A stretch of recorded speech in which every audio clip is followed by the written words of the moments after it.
شروع اللہ کے نام سے جو بڑا مہربان نہایت رحم کرنے والا ہے۔ الحمدللہ، کتاب الایمان کا پہلا باب الایمان مکمل ہو گیا۔ اب انشاءاللہ کتاب الایمان کا دوسرا باب گناہ کبیرہ اور نفاق کے بارے میں انشاءاللہ بات کریں گے۔ باب کی حدیث کو شروع کرنے سے پہلے کچھ باتیں جاننا ضروری ہے تاکہ باب کی حدیثیں سمجھنا آسان ہو جائے۔ سب سے پہلے گناہ کبیرہ اور نفاق کی علامتوں کا بیان۔ گناہ کبیرہ کے معنی ہے بڑا گناہ۔ چنانچہ اصطلاح شریعت میں گناہ کبیرہ اس بڑے فعل کو فرماتے ہیں جس کا ارتکاب کرنے والا حد یعنی شریعت کے متعین کردہ سزا کا موجب ہوتا ہے، جس کے ارتکاب پر قرآن و حدیث میں سخت وعید و تنبیہ مذکور ہو، یا جس کے ارتکاب کو شریعت نے بطور مبالغہ ارتکاب کفر سے تعبیر کیا ہو، جیسے قصداً نماز ترک کرنے پر حدیث میں یہ وعید آئی ہے۔ حدیث میں ہے من ترک صلاۃ متعمدا، یعنی جس آدمی نے نماز قصداً ترک کر دی وہ کافر ہو گیا، یا جس کا فساد و نقصان گناہ کبیرہ کے فساد و نقصان کے برابر یا اس سے زیادہ ہو، یا جس کی ممانعت دلیل قطعی کے ساتھ ثابت ہو، اور جس کا اختیار کرنا حرمت دین کا موجب ہو، اور جس فعل اور بات میں ان میں سے کوئی بھی چیز پائی جائے گی اس کو گناہ کبیرہ یعنی بڑا گناہ کہیں گے، اور جس فعل یا بات میں ان میں سے کوئی چیز نہیں پائی جائے گی وہ اسلامی تعلیمات اور دینی تقاضوں کے خلاف ہوگی، اس کو گناہ صغیرہ یعنی چھوٹا گناہ کہا جائے گا۔ یہ بات ذہن میں رکھنی چاہیے کہ بعض اعتبار سے اگرچہ گناہ کبیرہ کے مختلف درجات ہیں کہ بعض کبیرہ گناہ تو بہت ہی بڑے اور بہت ہی نہایت ہی قابل نفرت ہیں، اور بعض گناہ نسبتاً کچھ ہلکے درجے کے ہیں لیکن شریعت کی نظر میں قابل مواخذہ و گرفت اور موجب عذاب ہونے کے اعتبار سے سب یکساں نوعیت رکھتے ہیں۔ حدیث میں ایک جگہ تمام گناہ کبیرہ کا تعین اور تفصیل کے ساتھ ذکر موجود نہیں، بلکہ موقع محل کی مناسبت یا کسی سائل کو جواب میں حضرت صلی اللہ علیہ وسلم کی طرف سے بیان کردہ کبیرہ گناہوں کی جو فہرست مرتب کی ہے وہ مختصراً یوں ہے۔ نمبر 1، اللہ تعالیٰ کا شریک بنانا، یعنی کسی کو اس کی عبادت یا اس کی صفات میں شریک کرنا، مثلاً مدد چاہنے میں، علم میں، قدرت میں، تصرف میں، تخلیق میں، پکارنے میں، نام رکھنے میں، ذبح کرنے میں، نظر ماننے میں، اور لوگوں سے امور سونپنے میں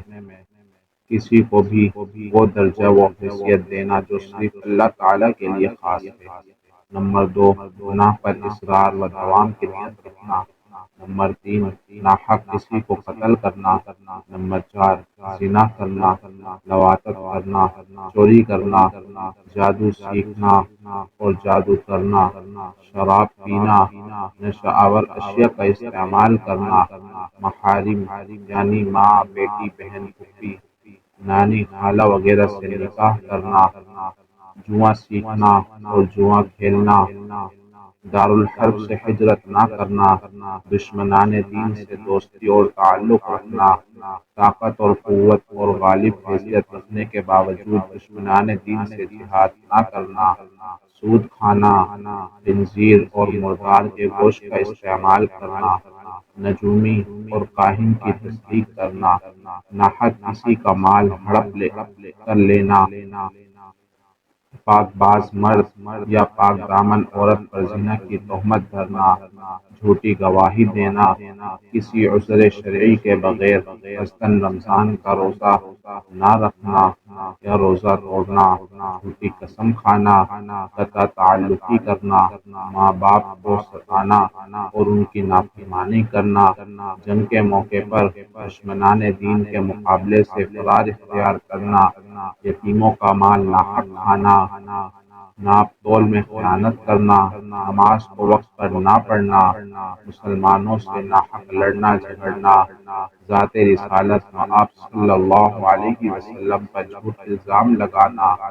رسول، کتاب اللہ اور فرشتوں کا انکار کرنا یا ان کا مذاق اڑانا، احکام دین اور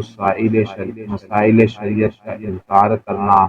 فرائض پر عمل نہ کرنا یعنی نماز نہ پڑھنا، زکوٰۃ ادا نہ کرنا، رمضان کے روزے نہ رکھنا اور استطاعت کے باوجود حج نہ کرنا، صحابہ یا کسی صحابی کو برا کہنا، بلا عذر تکمان شہادت کرنا یعنی شہادت سے رکنا، رشوت لینا، میاں بیوی کے درمیان نفاق ڈلوانا، حاکم کے سامنے کسی کی چغل خوری کرنا، غیبت کرنا،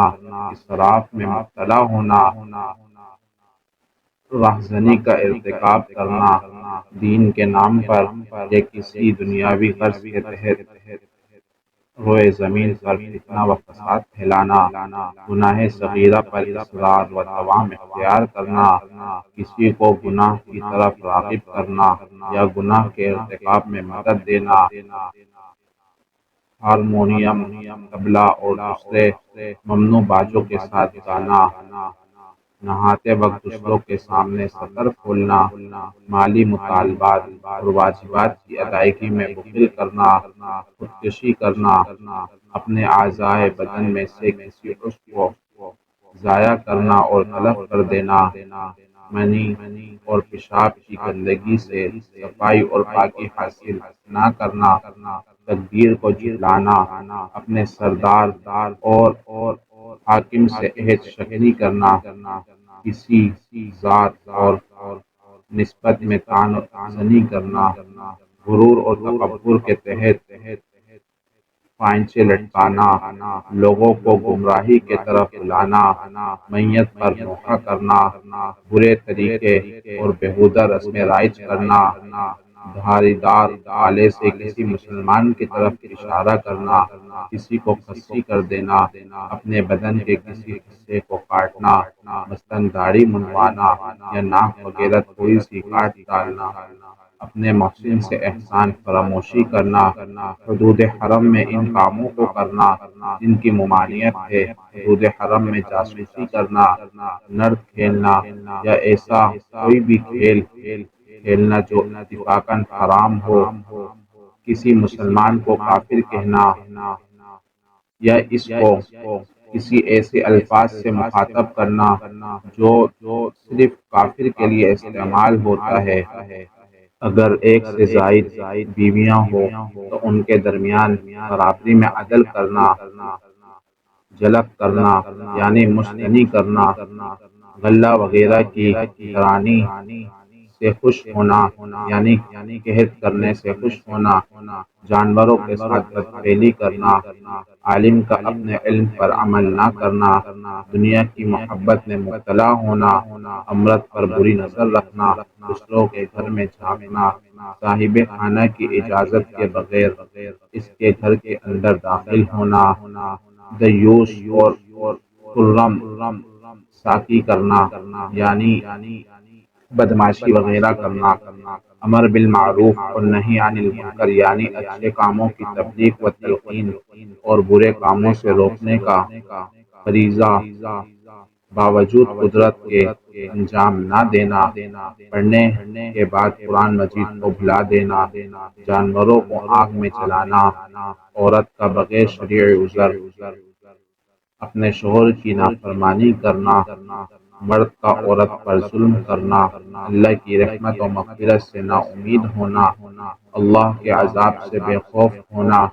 علماء اور حفاظ کی توہین و تحقیر کرنا، بیوی سے زہار کرنا۔ بعض علماء نے کبیرہ گناہوں کی فہرست میں کچھ اور گناہ بھی ذکر کیا ہے، لیکن یہاں اختصار کی پیش نظر اسی فہرست پر اکتفا کیا جاتا ہے۔ یہاں پر کل 83 کبیرہ گناہ کو ذکر کیے ہیں، اس کے علاوہ اور بھی کئی گناہ کبیرہ ہیں۔ استشعار کی پیش نظر ان کو ذکر نہیں کیا۔ یہ خلاصہ گناہ کبیرہ اور نفاق کی علامتوں کے بیان میں ہے۔ انشاءاللہ تعالی آگے بات کی حدیثیں ذکر کی جائیں گی۔ اسی طرح کی اور احادیث